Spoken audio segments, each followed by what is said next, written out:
Alhamdulillah, terima kasih banyak pemirsa Dalwa TV yang masih bersama kita. Mari kita lanjutkan di dalam manfaat dan faedah orang-orang yang membaca Bismillah. Ini kita harus mengambil pelajaran daripada si wanita tadi. Si wanita tadi mendapatkan keamanan, mendapatkan dhamanah sebab dia membaca Bismillah. Ya, ini sudah wajib, sudah terbukti. Sebab dia membaca Bismillah, aman, dia punya pekerjaan. Maka mari, jangan kita hanya mendengar ini saja. Oh Masya Allah ya, oh Masya Allah ya. Jangan begitu. Ambil ibrah, ambil pelajaran. Ya, kita amalkan. Ketika itu banyak kita lakukan, maka pasti banyak perubahan di dalam diri kita. Pasti banyak itu. Dimulai dari sekarang. Mau apa-apa, baca Bismillah. Ya, sekarang ini. Mau melangkah, baca Bismillah. Mau keluar rumah, baca Bismillah. Masuk rumah, baca Bismillah. Mau buka toko, baca Bismillah. Mau tutup toko, baca Bismillah. Mau apa saja, kita mulai dengan membaca Bismillah. Ya, susun apalagi kita mulai di bulan Ramadan ini. Dari Ramadan ini saya mendapatkan manfaat sekarang. Saya akan mulai sesuatu dengan membaca Bismillah. Mudah-mudahan berkat saya membaca Bismillah, Allah berikan keamanan untuk diri aku. Allah jauhkan aku dari orang-orang yang jahat, dari hal-hal yang tidak aku inginkan. Begitu pemirsa Dalwa TV yang dimuliakan oleh Allah. Selalulah kita memulai sesuatu di dalam bulan Ramadan ini dengan membaca Bismillah. Ya, apalagi bulan Ramadan ini banyak sekali manfaat-manfaatnya, banyak sekali pekerjaan-pekerjaan yang dianjurkan di dalam bulan Ramadan ini. Ya. Juga dianjurkan di dalam bulan Ramadan kita membaca Al-Quran. Ya, kita dianjurkan di dalam Al-Quran, dalam Ramadan kita membaca Al-Quran. Dan pahalanya ad'afa mudha'afa. Kita membaca Al-Quran di bulan Ramadan sama di luar bulan Ramadan, pahalanya jauh lebih banyak di bulan Ramadan. Jauh lebih besar di bulan Ramadan daripada di bulan-bulan lainnya. Maka sungguh rugi siapa-siapa yang tidak banyak membaca Al-Quran di bulan Ramadan. Membaca Al-Quran bukan di bulan Ramadan aja pahalanya udah gede. Ya. Dikatakan bahwasannya seseorang bertanya kepada Al-Imam Ahmad ibnu Hanbal. Wahai Imam Ahmad bin Hanbal. Diceritakan bahwasanya Al-Imam Ahmad bin Abu Hanbal bertanya kepada zat Allah Subhanahu wa taala. Al-Imam Ahmad bin Hanbal bertanya kepada Allah, ya Allah, bimadza yataqarrabu ilaikal mutaqarribun? Orang-orang yang dekat dengan Engkau ya Allah, para wali-wali itu mereka bisa dekat dengan Engkau dengan apa? Al-Imam bin Hanbal tanya kepada Allah Subhanahu wa taala. Maka Allah Subhanahu wa taala mengatakan, bikalami ya Ahmad. Dengan kalamku, yakni dengan pembacaan Al-Quran. Mereka itu bisa menjadi wali besar, bisa menjadikan dirinya dekat dengan Allah Subhanahu wa taala sebab mereka banyak membaca Al-Quran. Ya. Ini kan suatu keistimewaan. Kita apabila kita ingin mendekatkan diri kita dengan Allah Subhanahu wa taala harus perbanyak membaca Al-Quran. Apalagi di bulan Ramadan ini. Jangan sampai kita sia-siakan begitu saja. Lantas Al-Imam Ahmad bin Hanbal tanya lagi, bifahmin atau bighairi fahmin? Ya Allah, mereka itu bisa dekat dengan Engkau hubungannya. Mereka bisa membaca Al-Quran itu bifahmin atau dengan faham atau nggak faham mereka membaca Al-Qurannya. Allah Subhanahu wa taala mengatakan bifahmin wa bighairi fahmin. Mereka bisa dekat hubungannya dengan aku, mereka selalu membaca Al-Quran dengan faham atau nggak faham. Jadi jangan kita kira kalau kita baca Al-Quran kita nggak faham, kita nggak dapat apa-apa. tetap pahalanya besar. Akan tetapi lebih besar lagi apabila kita membaca Al-Quran dengan tadabburul makna. Maknanya kita pahami satu persatu, itu otomatis lebih dekat, lebih besar lagi pahalanya. Kalau umpama nggak bisa, kalau kita umpama nggak mampu untuk memahaminya, jangan sampai mengurangi semangatnya kita di dalam membaca Al-Quran. Terus semangatlah kita di dalam membaca Al-Quran, khususnya di bulan Ramadan ini. Juga dianjurkan di bulan Ramadan ini untuk kita banyak bersedekah, ya, banyak bersedekah. Katakan bahwasanya Sayyidatina Aisyah radhiyallahu anha mengatakan Rasulullah ini baik banget. Rasulullah ini loman banget. Sodakonya udah istimewa. Akan tetapi paling loman-lomannya Rasulullah wa kana ajwadu. Paling baiknya Rasulullah ini, baik-baiknya itu adalah fi asral awakhir. Rasulullah udah loman banget ya. Rasulullah ini baik. Akan tetapi paling baiknya Rasulullah itu di 10 terakhir bulan Ramadan. Itu lebih banyak lagi, lebih loman lagi, lebih banyak lagi bersedekah. Ya, itu juga yang dianjurkan di bulan Ramadan, kita untuk memperbanyak bersedekah, memperbanyak membantu orang-orang yang tidak mampu, daripada orang-orang fakir, orang-orang miskin. Dan itu hal-hal yang dianjurkan di bulan Ramadan. Harus juga kita pahami, ya, yang nanti ngaji tuh, hati fikihnya masalah puasa. Jangan sampai kita berpuasa, nanti malah pahala kita hangus. Ya, jangan sampai kita berpuasa, puasa kita batal, kita nggak tahu, jangan sampai. Sesuatu yang membatalkan puasa bukan hanya makan dan minum. Ya, orang sekarang makan dan minum, selainnya masih ada orang puasa dia ngerokok. Dianggap ngerokok nggak batal puasa, dari mana? Iya, ada juga orang yang berpuasa, dia main katembat, mau bersihkan telinganya, itu hati-hati batal. Ini pemirsa Dalbar TV. Jauhi hal-hal yang hati-hati. Ketika nggak tahu tanya.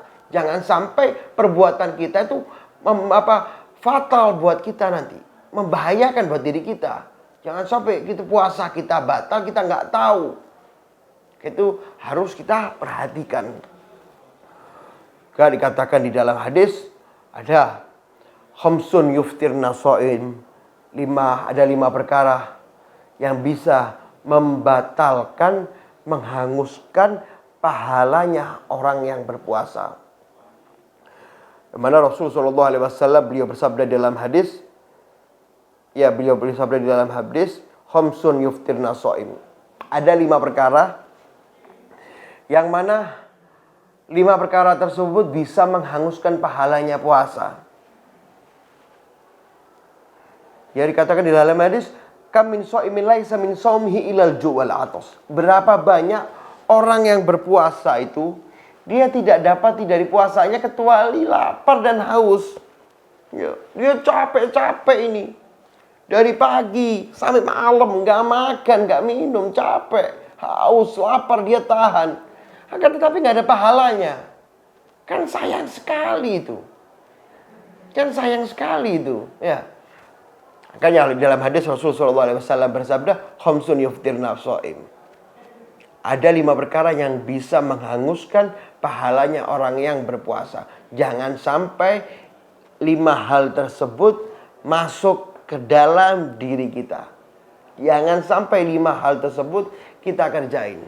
Apa 5 hal tersebut? Yang pertama adalah al-kibru, berbohong.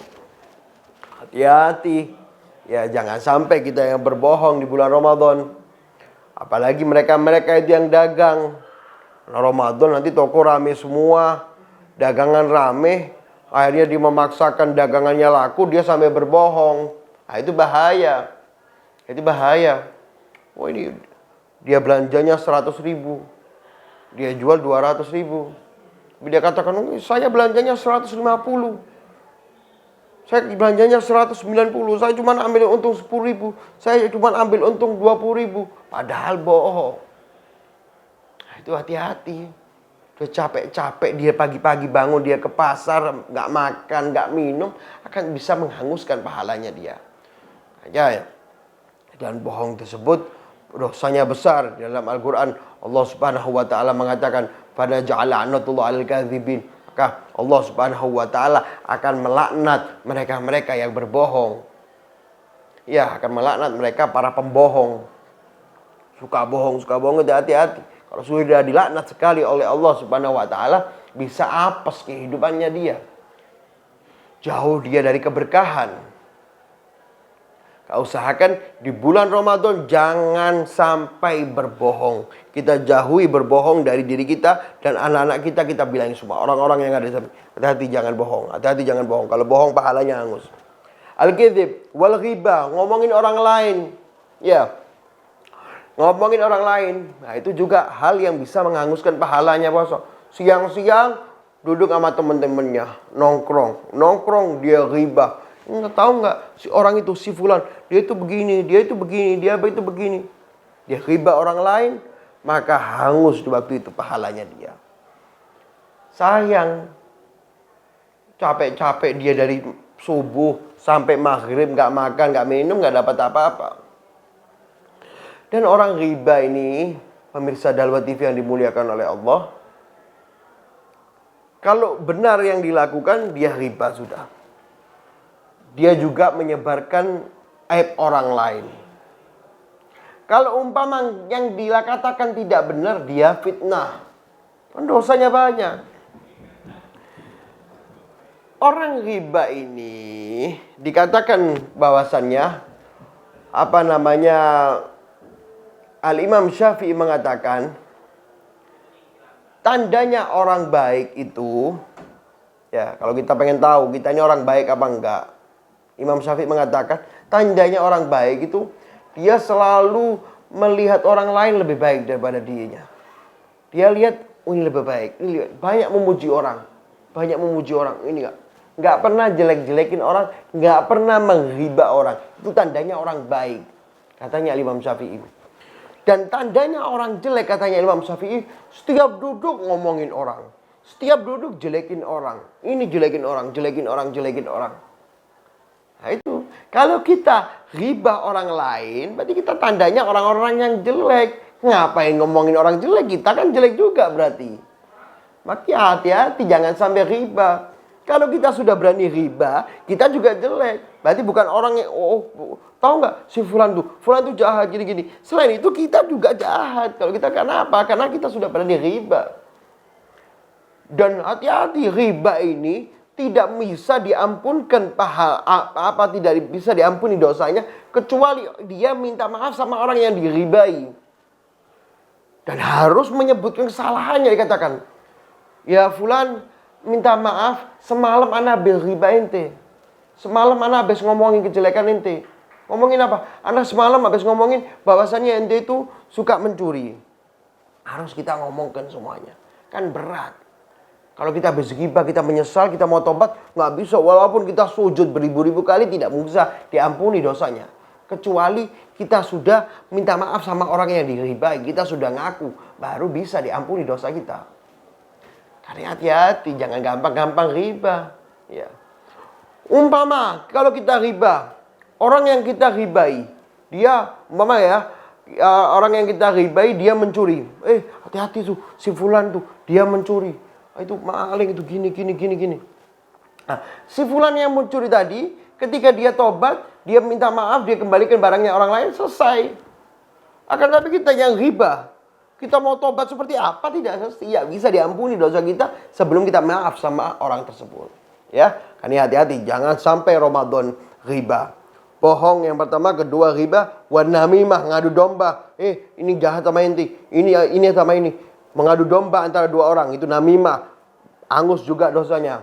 Al-kadzib wal ghibah wal yamimah wal yaminul kadzibah. Sumpah palsu. Ya, mengatakan sumpah, akan tetapi sumpahnya tersebut bohong. Itu bisa juga menghanguskan pahala dia di waktu puasa. Makanya hal-hal tersebut jangan sampai kita lakukan. Kalau bisa di Ramadan jangan kumpul sama orang-orang deh. Anak kalau kumpul sama orang itu nanti anak ghibah, nanti anak gini. Lebih baik diam diri di rumah. Mau bantu orang tua masak, mau baca Al-Quran, ibadah dan lain-lain. Ya, Mungkin sampai di sini saja pemirsa Dalwah TV yang dimuliakan oleh Allah. Mudah-mudahan yang sedikit bisa membawakan manfaat untuk kita semua. Wassalamualaikum warahmatullahi wabarakatuh.